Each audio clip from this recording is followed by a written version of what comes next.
Hey everyone. Midweek Live, middle of the week, middle of the day. So glad that you're here. My name is Kim. And I am Michelle. Yes. And people are like, oh yeah, no, I remember seeing her face on Sunday. Yes. That's kind of this thing we've been doing during this new series, or it's not even a new series anymore. I think we've done 4 weeks now. So those that are actually coming on to Midweek Live on Wednesdays are sharing scripture from stage live on Sundays, really because these are parts of your testimony specific to some of these emotions. And you and I actually sat down. I actually had different plans for you and a different emotion.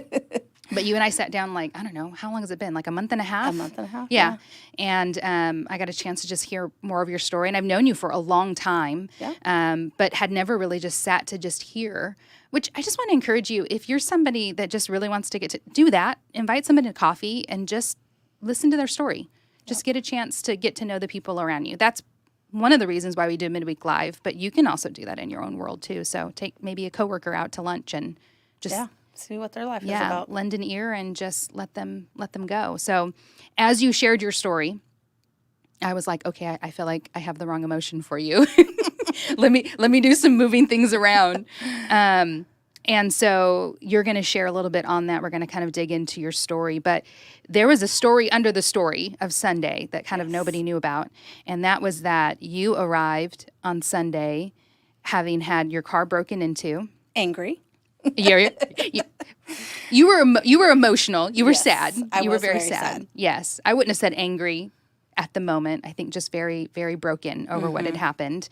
It's always a shock anytime there's a crime or something that's stolen from you, and it's just very hard to kind of wrap your head around it. But that had happened that morning before you arrived here at church. All of the baseball equipment that was inside the car was stolen. And so, we were backstage just praying. And asking the Lord to just calm you and also to just do what only He could do in that situation. And can you tell me, it's been a couple days. It's been a couple Wednesday. Of days. And I'd kind of kept checking up on you, but you had told me some really cool stuff that's happened since then. So since Sunday, I will say anger. I did have anger, but I loved how Pastor Kevin said, you can't sin in that anger. Yeah. So in that time, I prayed for who stole this stuff because to me, nobody can tell me I can't, right? And that's the best and the only thing I could do because otherwise I would have really became super angry and reacted and not acted. So acting in that anger, I prayed. Yeah. So through this time, somebody's left $100 on our door. Yeah. And it just said baseball. I've had friends bring bats and some other stuff, The only other thing we have to replace now is helmets and catcher's gear. Yeah. And everything else has been replaced. So God is so good. I mean, even in that hard time. Yeah. That's just amazing. And I just love that. I love that, number one, like Satan really wishes to derail us, right? Absolutely. And so that there would even just be this the morning of, it's like, oh no, hang on. Like the Lord's got this, like He's in control. We trust you. We trust you to do what only you can do. And here He is coming up, swinging, right? Absolutely. Okay, so let's dig into your story because anger, gosh, I feel like anger, at least, and I'll speak on my behalf, but I know from your story, you're probably feeling the same way. Anger is like something that like kind of simmers under the surface for a long time.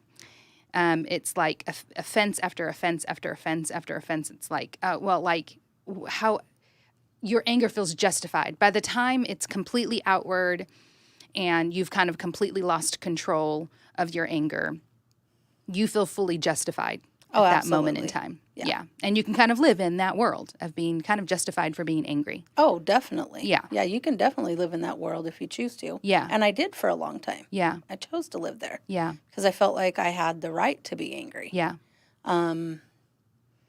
But it wasn't until I got into Celebrate Recovery that I realized that I didn't have a right to be angry. Yeah. I mean, you can be angry. I just can't, again, react to that anger. And that was I told you earlier, this is my drug of choice. Yeah. Anger was my drug of choice. Yeah. I thrived. I loved that emotion, that feeling that anger gave me. I felt like I was in control and I was the boss. You were powerful. I was powerful. That was the biggest thing. Yeah. So I'm gonna dig in with you because I think there's groundwork for this, and I mean, Absolutely. for sure. You were born to a single mom. Your mom is an addict herself. Yes. Yes. Still an addict today. Still an addict today. Would you say that you grew up in fear or anxiety? Do you feel like those were emotions you? Oh, You both. lived? Yeah. Both.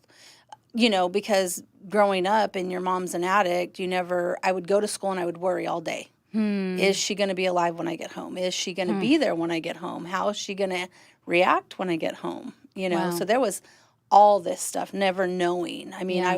I think I might have been 12 or 13, and I went home from school one day and I found a guy that had a needle sticking out of his neck, and he had overdosed in our living room, and I was panicking. I was scared, angry, fearful, because what was I going to do? My And goodness. trying to get this guy to come out of it. I don't know how long he was there prior, Right. but And you're you have 12. all You're those just 12. 12 or 13 years old I was. Yeah. I mean, I don't even know how adults deal with that, but let alone, Yeah. not even quite a teenager. Yeah, I feel like I had to raise my mom, or I was the parent to my mom. Yeah. At age 10, you were sexually abused. Yeah, it probably started when I was 5, but I told my mom when I was 10 finally. And the reaction I got from her was not what I expected, because I thought as my mom, she would protect me and save me.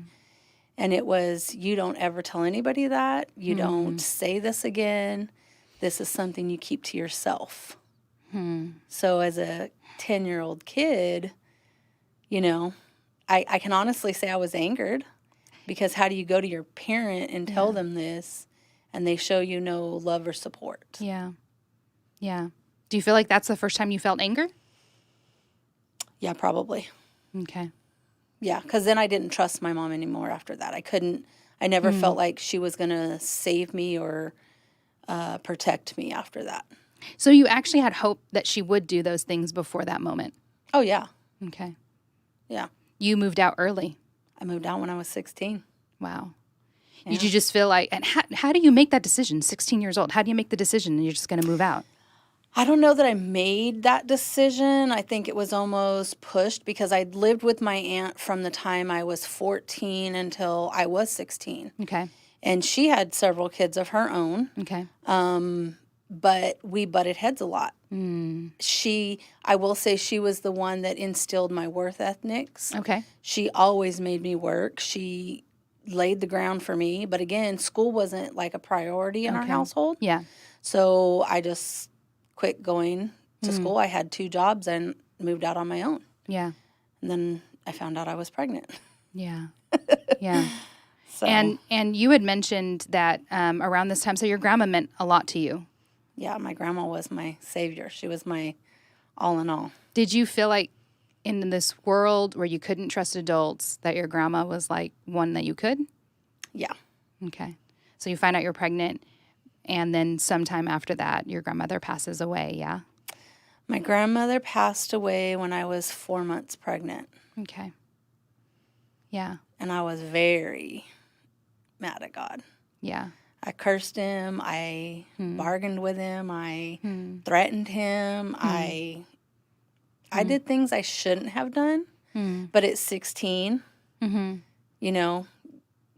guess what I'll say, growing up, we knew of God. We didn't know God. God was somebody that I was to go to when I had a problem or if I wanted something. So I wanted him to bring my grandma back. Right. It wasn't going to happen. Right. Right. Who introduced you to God? I mean, how did you know? It doesn't sound like you lived in a world where God would be even present in any way. No, but my Aunt Bobby is who is the one that really taught us about God. She would pick us up, her and my Uncle Dwayne. They would pick us up, take us to church. Okay. Always made sure that we were in church. I think I got my first Bible from her March 15th, 1985. Wow. Yeah. Wow. And so you knew God. You had heard about God at Sunday services and stuff like that. Yes, but I still had mixed feelings about God because my uncle was a new Christian. And it was we were going to do this. This was his rules. And if I didn't do these things, then we didn't have freedom. We couldn't go places. I look back today, now I understand he was a baby Christian, right? So he was on fire for God. Right. But as a kid, you don't look at those things. You're thinking, if your God is all about that, I don't want to be a part of it. I don't. It's a lot of rules. There was a lot of rules, and no matter what we did, we were damned to hell. So if I'm going to go to hell, I'm going to go to hell, and I don't want to follow your God because I'm going to go to hell anyways, right? Yes. But he was more, I look back, and he's a great man, and he loves the Lord. Right. Today, he's different. Yeah. But he's grown in Christ. Yeah. And so he and my Aunt Bobby have been staples for me through following Christ. And it ain't always been easy because none of my family does. Yeah. So. Yeah. You knew, so your aunts, you meet your husband in the midst of this. So can you, am I right that after all of these things, you've kind of become probably a pretty hard person? Oh, I was a hard person. Yeah. A very hard-hearted person. Yeah. Was my way or the highway. Yeah. You wanted control over your life, right? So much of your life had been out of control. Yes. You wanted to control Everything. your life. Yeah, all things, all people. Things. Yeah. Husband, kids, family, anybody I could, Yeah. Because and even before husband, you still had that feeling, right? You were even saying, and I read your testimony, you were saying you were just so surprised that he even was attracted to you, or because you're so hard. You knew you were hard. Yeah. I think that's so important to mention. Oftentimes, so I'll even go back to even like now. Like there's times I'm angry with my husband or whatever, and you feel that like wall kind of come up, right? You feel that like hardness. I mean, like you've hurt me, I'm not gonna do that no more, like right. And you kind of just but when we talk about like a longevity of that, it becomes like a hard shell of a person, right? Nobody's getting past. Nope. Nobody's getting past. Nobody's getting to the heart of this person. I've been hurt too much. Yeah. Oh yeah, definitely. Yeah. I think, when I met my husband, it was at the Fresno Fair, and I was actually dating his friend when I met him. Right, I remember and I reading thought, that. oh, this is easy. I'm going to hurt two people with one stone instead of continuing to hurt individually. I could hurt two people. Yeah. So it made me feel like I had power to hurt both of them, not realizing that I look back now and I think, God put that together. And then I didn't see it, but now I'm like, wow. Absolutely. Because no other man, I'm just going to tell you, Kim, no other man's going to put up with me like my husband. Bless his heart. So you have 6 kids. I have 6 kids. You guys have been married, is it over 25 years now? We're actually going to be celebrating 30 years. 30 years, okay. In July. Wow. Yeah, and it's marriage, so there's been lots of not good times, I assume, in that. Yeah. Marriage is a roller coaster. Yeah. I don't like people to say, oh, wait till you get married, it's going to be great. No, it's not. I mean, there are great times. Yeah, no, it's not to say that marriage is bad. It's but just you that go through mountains and valleys all the time, right? Absolutely. Because you're growing together, you're living together, and it's not always easy, but it's worth it. Yeah. So did it make you stay in your anger longer that you attracted somebody and you got married, even in this kind of angry, kind of still hard shell of a person, right? Do you feel like it made you stay in that anger longer? Oh, yeah, because if he would put up with it, why not? Yeah. Right? He's not going to say anything to me. Yeah. Because my husband is the quiet, passive person, right? He likes to keep the peace. Yeah. And I'm loud and obnoxious, and I want everybody to hear what I got to say. Yeah. So it was easy to stay in that anger because he didn't say I couldn't. Right. Right? Because he's the one I trusted now. Right. So if I could trust him not to say anything, then that must have been it was okay to be there, right? Yeah. But it wasn't. Yeah. When was the breaking point for you? It started probably in June of 2014. We were headed for a divorce. Okay. It was very ugly. We were two ships passing in the night, didn't sleep in the same room, didn't speak to each other. Yeah. None of that. Yep. And I remember some of my glue sisters just said, listen, you need to go to Celebrate Recovery. And I thought, I'm not an addict. I'm not a drug addict. I'm not an alcoholic. What do I need to go there for? Was this extra offensive? Because when I think of like your childhood and I think of the world you grew up in, you're like, I'm not them. I'm not that. Exactly. And so here comes this wall, Oh, right? yeah. Because How now, dare you? How are my friends telling me this, right? Yeah. To look back today, those were those women are my best friends. Yeah. Because they spoke that truth into me, even though I didn't want to hear it or face it. But I want people to understand in recovery's not just for those things. Recovery's for people who are hurting, who are broken, who have anger, control, all kinds of emotions. Now, it's easy to say that being on this side of it, but am I right in saying somebody could hear that and still be like, I'm not hurt. Mm-hmm. I'm not angry. Like I don't, brush it away, like I'm fine. Like the past is the past. Like time heals all wounds, all those things, right? Yeah. That they still don't feel like there's a place. Yeah, there's a place. There's definitely a place, because I think that you have to come to reality. And I say, I am an honest person. Sometimes I'm too honest, but it's not that I want to hurt people. I've been lied to all my life. So for me to be an honest person, when you're my friend, I'm going to be as honest with you as I can. Right. I don't sugarcoat nothing. My kids know I don't sugarcoat nothing. All my friends know I don't sugarcoat nothing. Even when I sponsor people, I tell them ahead of time. Right. If you're looking for somebody who's going to sugarcoat, I'm not them. Because I'm going to make you cry. I'm going to make you mad. You're probably going to want to fire me. But I want you to know this is honesty, and this is what you have to do to work this program. So there's people that come and they'll say, oh, I don't have that issue. Okay. I just keep praying. Yeah. God, you got to convict them, because I can't. They don't see it themselves, but it's going to take that time for God to work in you. Because when I came into recovery, I didn't go to recovery for my anger. I went to fix my husband because something was wrong with him. And I knew I had codependency, but not anger. It was. I was in recovery for almost 3 years before I realized my anger was out of control. I mean, I always knew I had it, but it wasn't out of control. It was what you call happily angry. Yeah. Yes. Right? Yeah. So I was happily angry because I felt like I had the right to be that angry. Absolutely. But it wasn't. I lost all control. I got very angry at my kid. I want to say she was 3 years old, and I lost it. And I remember feeling one time like God forgive me, but I felt like in that moment, I'd kill everybody in my house and walk away and not have any regret until I came to my senses, right?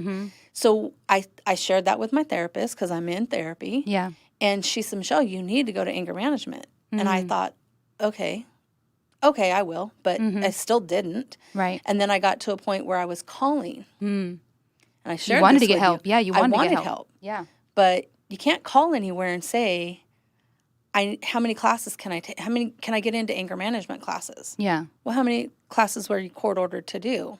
I didn't have court ordered. I didn't want to be court ordered, right? You're trying to prevent. I was trying to be preventative of having to get a court case. Right. Because then there's a whole nother slew of things that come along with that. So I really wanted help before it got to that point of going to jail or needing the system to tell me I have to go. And I probably called 10 places and nobody helped. And I remember calling, and I called Total Life Change. Yeah. And Todd Harris. He runs that. And so I called and I said, hey, I'm looking to do some anger management classes. Yeah. And he said, well, how many classes are you court ordered to do? I lost it. I'm bawling. You were just, I was angry. Yeah. I was like, why do I have to be court ordered to do this? Like, I'm asking for help. And he's like, whoa. Calm down. You don't have to be court ordered.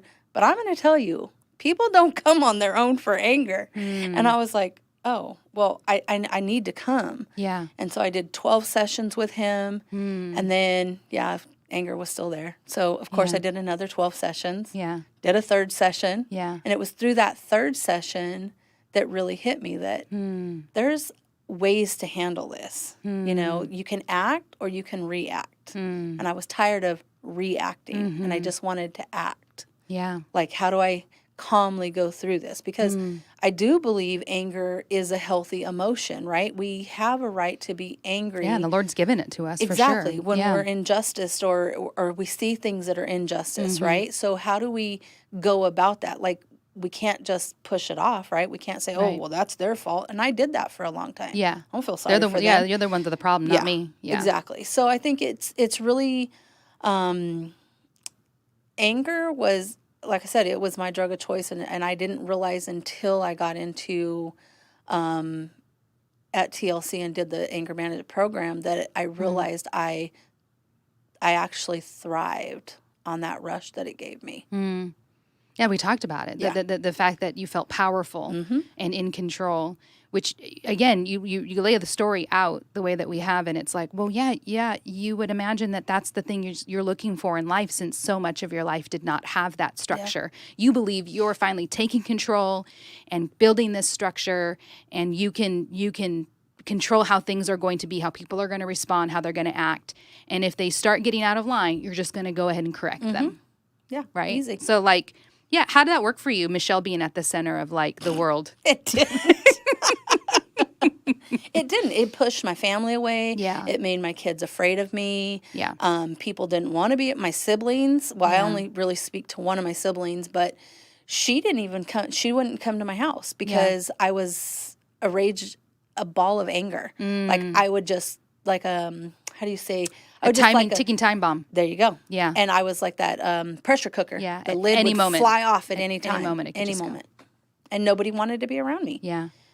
So what are some of the tools that you have picked up along the way between Celebrate Recovery and total life change? Like, so I definitely keep a journal.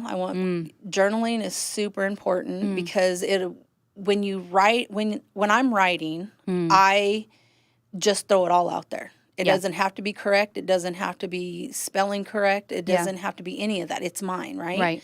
But in a few days, I could go back and look at it and go, that was so stupid to react like that. Or why was I feeling this way? So there's something always deeper with anger. Anger is not just it doesn't just happen. There's something that triggered it, and I think right? Kevin even used, that's one of the fill-ins that he used this last week and was talking about that. There's something beyond the surface of anger. Anger is the response to something. Yep. So journaling just is a processing. It's part of processing Journaling is for good, you. but I still have this little circle that I got from TLC that is a little circle thing. I keep it on my refrigerator. My kids are starting to understand, like, okay, this. So it goes around, like, what starts it? Because you can go from happy to crazyville, I call, in a matter of seconds. Yeah. And so if I'm looking at this, what is triggering this? Am I over exhausted? Am I frustrated? Who am I mad at? You know, it's a slew of things, but I'm telling you, being able to do that anger management class saved not just my life, but it saved my marriage. It's saved my relationship with my kids because I've been able, and now am I perfect? Absolutely not. Yeah, there's no one. I'm never going to be perfect. no. But see, in my past, I was a perfectionist on top of all that crazy. So everything had to be perfect. Yes. Right? And I'm not perfect. Right. I'm never going to be perfect. And that was something that I had to also come to terms with. I'm never going to be perfect. And that's okay. Yeah, and that's totally okay. Yeah. We have a saying, it's okay not to be okay. Yes, absolutely. What is your hope for your future when you look down the road, when you think of what life can be like? What is your hope for it?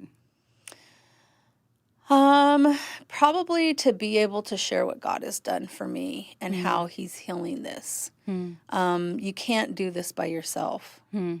Not at all. Yeah. Because you'll never get the healing. Yeah. You have to surround yourself with community. You know, you have to be able to share with others. And I think sometimes when we're facing things and we go through things and we come out on the other side, it's the ability that God gives us to share with somebody else who's facing those same situations. I hope in the future that I will be able to maybe even lead an anger management class or have an anger group here at CR, because I think it's important. Yeah.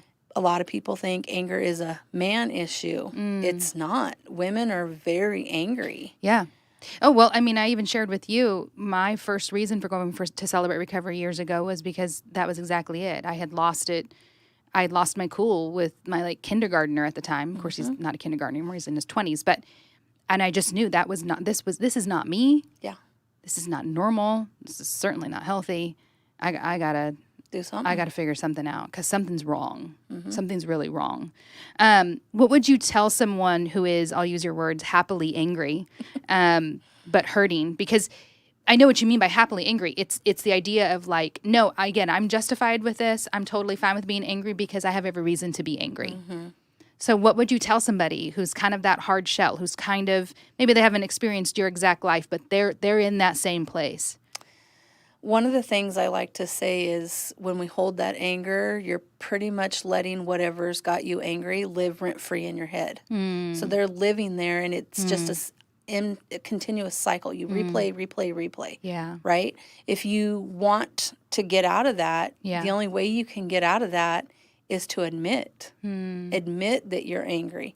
And it's okay to say you're angry. Yeah. Just like on Sunday, I told God, I'm angry about this, but I'm going to trust that you have a plan and a lesson for this. Yeah. Because I don't know how to handle it. And like I said, it's okay to be angry, but I can't react to that anger. Yeah. You know, I mentioned to several people, just pray for whoever did this, because I don't know what they've gone through. Right. And I don't know what caused them to do that. Yeah. But I wanted them to know, I just want people to pray. Yeah. Because God can convict when it's His time, right? Yeah. And He is the only one that could do that. I can't do that. You can't do that. Right. So that's what I could do. And I know that my son was not happy about that, but that's what I could do. Well, we talked about it too, anger as well as many other emotions. It's kind of like drinking poison and expecting the other person to die, right? Because it's actually killing a part of us, right? It is taking a toll on our, like you said, it's rent-free in our brains, taking a toll on our mental capacity. It shrinks your brains. Yeah. People don't realize that anger, when you hold that anger, your liver gets damaged, your kidneys get damaged. Yeah. The whole inside of your body is festering away because you're not getting rid of this. When we say the mind is a powerful thing, right? Mind is a very powerful thing. And so if your mind is consumed by this anger, this thing that's literally, you hear anger eating away at you, right? Well, yeah, it literally is. It literally is eating away at you. And so, recognizing you cannot control the people around you. You will never be able to do that. We're not the Lord, right?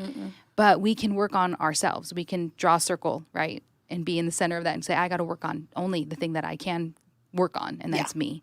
Well, for a long time, people would talk to me when I first got into recovery, and especially my daughter. I love her to death, but sometimes it's just, I don't know, I struggled with it, and she would be talking, and the only thing I could do is stand there and just pray. God, let me keep my mouth shut. God, don't let me sin in my anger, sin in my anger. I don't want to say something I shouldn't. I don't want to lash out at her. I don't want to do any of these things.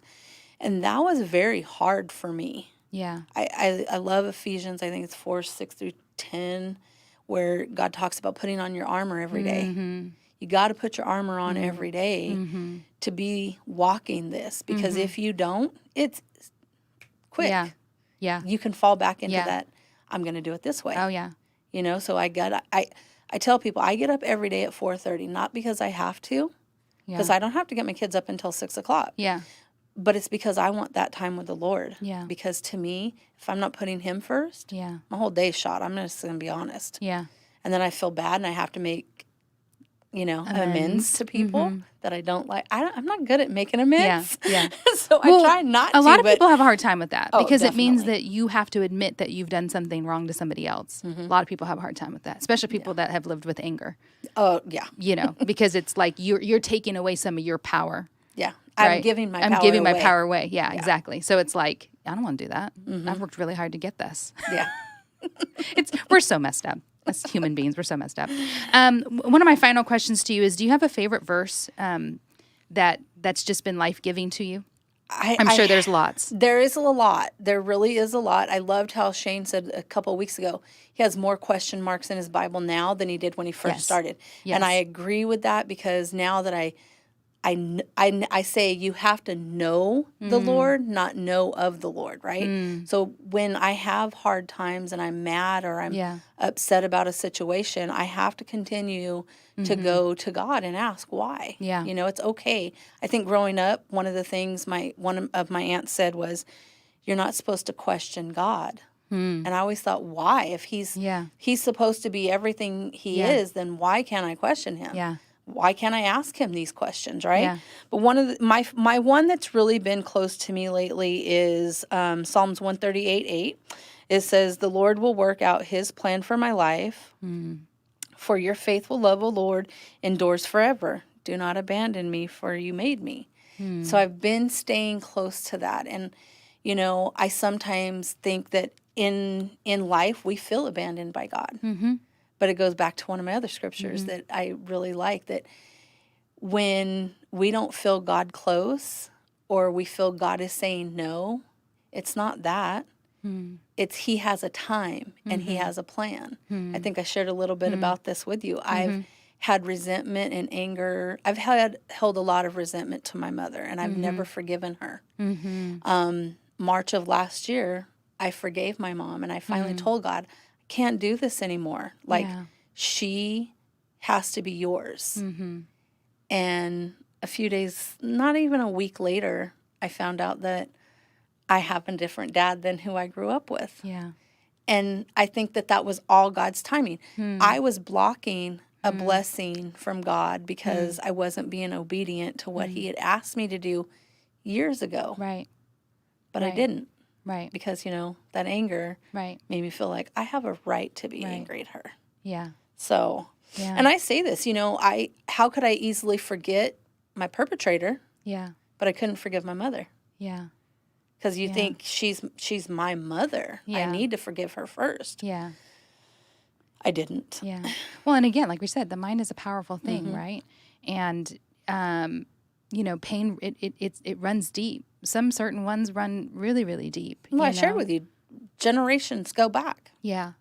You could see the same pattern in your life. I can go back 4 generations of dysfunction, and how that flowed and continued through generations. It came to me. All the kids had been given up 4 generations back, all the way through me. I gave my son up for an adoption, and then came full circle, and God allowed us to adopt 2 children. Right. So Yeah. I want that dysfunction to stop with me. Yeah. I don't want it to carry on to my children and my grandchildren and so forth. Yeah. Well, thank you so much. Absolutely. Thank you for just sharing. I know that this stuff is not easy. These are more than just words. These are literally the experiences you've had in your life, and really have been kind of the groundwork for the anger that you had held for so long. And, it's a beautiful thing to recognize that you need help. Oh, yeah. I think I pray more people realize that it's okay not to be okay. We all need help. We all struggle with something. Yeah. Life is not ever not going to be a struggle. Well, last time I checked, no one's Jesus besides Jesus. So that's right. We are, and I can't all be imperfect. somebody's Jesus. Yeah. Jesus has to be their Jesus. Yeah. You got to get off the main chair and give it to him. Got to give up your chair. Got to give up your seat. Tonight's Wednesday night. Yes. Tonight's Celebrate Recovery. Yes. I want to give you an opportunity to just invite people to that. Yes, so we do on campus at 5:30 is dinner. Then 6:30 we move into our large group. Then we have childcare, and we have the landing for our teenage kids. I want to give a shout out to my Zoom team, because I run the Zoom team for Celebrate Recovery. Yeah. But I have an amazing team behind me, because I couldn't do it without them. Yeah. And we meet at 6:30 on Zoom. If you need connection and you want to get onto it, just email cr@northpoint.org. Yep. And you can get a link to come and join us on Zoom. I know that, Zoom is started because of COVID, but I'm going to be honest, we have people from all over joining us. We have Canada, we have the Philippines right now. We have truckers who are coming on who can't get to a meeting, right? So for them to park and get on, it's amazing. And I hear stories all the time. Like I have a college kid, he's like, hey, so thankful because I can't always get on campus, you know? It's been a long day and I just want to go home. And so there's tons of reasons why people are on Zoom. And I am so thankful. I thank God every day that he actually is keeping Zoom going, because that was one of my fears this past couple of years was, are they going to get rid of Zoom? And I didn't want Zoom to go anywhere, but I didn't want to be the leader of it either. The Lord God's again had different plans. He was very clear, you're leading this. Because I'm a people person. I want to be with people. But I am with amazing people on Zoom. And so I don't feel any different. You know, yes, it's on a computer, but I feel like we have such a great connection with them. Well, and you help out on our Sundays once or twice a month, as well. And I feel the same way about our online people. You know, it's good to do community like that. And we never know. I love that you said that. I say that all the time too. We never know why people can't be there, and that's okay. I don't need to know. I'm just glad you're here. You know, and I'm just glad that we get to do a little bit of life for a little bit of time here, and then. Are there ways for us to connect even deeper? Are there ways for us to help even more or connect, you know, through prayer or through other groups? And I love that Celebrate Recovery has continued to do Zoom as an option. It's been really nice. I think we're probably maybe there's another one here in the Valley that are doing it. But we mostly, and we do Solid Rock after too on Zoom. So that's awesome. We tell people, go get a snack and come back, and we just sit in fellowship, just like we would if we were on campus. So. I love it. Michelle, thank you so much for it was a big ask. I know. Share all of your life and share scripture. And honestly, I'm an open book. I don't like to read so much, but I am an open book. I just feel like God has done so much. For me, how can I not share what he's done for me? Because I was pretty messed up. I still am, but, you know, I'm working on it. We all are. We're all in the same boat together. The only difference is now we realize that we are messed up and we need God's grace, like all the time, every day, period. Thanks again for sharing. Thanks. We'll, again, invite you guys, Celebrate Recovery tonight, whether it's in person or on Zoom. Like, share, subscribe, all those fun things, guys. Man, share this if it's just been like, you know, someone in your life that could just really use hearing this. These are tools that are so easy for us to use and have good conversation with, and be the friend, right, that you talked about, those friends that just, they spoke truth to you. And it was a hard truth, but it was a truth that you needed to hear. And maybe that's what the Lord is asking you to do. Listener, maybe there's somebody on your heart and your mind, and maybe you could just sit and listen to this with that person and have some good dialogue about it, and just see how God moves in that. Because I just trust he's going to do something good. Oh, absolutely. He always does. Guys, go and make it a great rest of your day, and we will see you on Sunday. Bye, guys. Bye.